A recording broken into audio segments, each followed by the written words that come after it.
Price is so important when it comes to selling on Etsy, but it can be tricky to figure out what the perfect price point is. Price your products too low and you make no profit. Price your products too high and your listings are no longer competitive. The frustration is so real. After years of selling on Etsy and a lot of trial and error, I've created a system for pricing products that works in two phases to get your products and your listings ranking in the Etsy search while also earning you a healthy profit margin on each sale. I'm breaking it all down for you in this video and we're starting right now.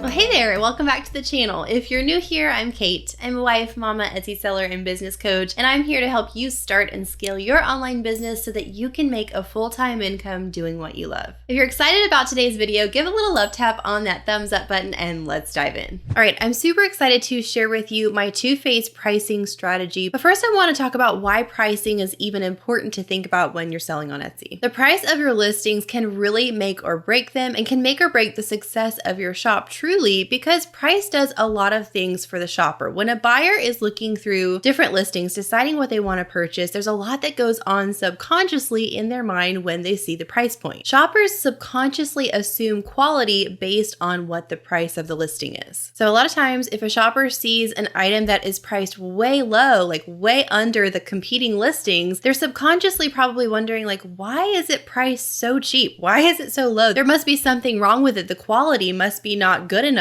for them to be able to price it so low. So I'm probably not going to buy that because it's making me wonder, like, what is up with this listing for it to be priced so low? Alternatively, if there's a listing that is priced way above the other competing listings of similar items, the shopper might assume that that is actually better quality than all of those listings, that that item is made with better materials, that there was more time and effort and care that went into it, and they subconsciously sort of assume that a higher price point equals better quality. Now, whether or not that's true or accurate for that listing is another matter altogether, but this is often what's happening subconsciously. And I know it's true for me as a buyer. I've noticed myself even thinking along those lines when I'm purchasing something. Price point is also super important because it allows you to be competitive in the market, especially on a marketplace like Etsy, where there are tons of sellers, tons of similar listings competing in the same niche. You need to use and leverage every single thing you can in your listing to give you the edge on the competition, to give you a leg up, and to make your listing the one that stands out above the crowd. Having just the right price point that's in that sweet spot can really do this for your listing. Now, a couple things to understand about pricing and the process of finding that perfect price point for your listings is, number one, that you have to understand pricing is a process. So there's not many times you're just going to nail the right price point right on your first trial. A lot of times it is a process of trial and error, trying different price points for your different items and seeing what takes off, what works the best, and adjusting where you need to.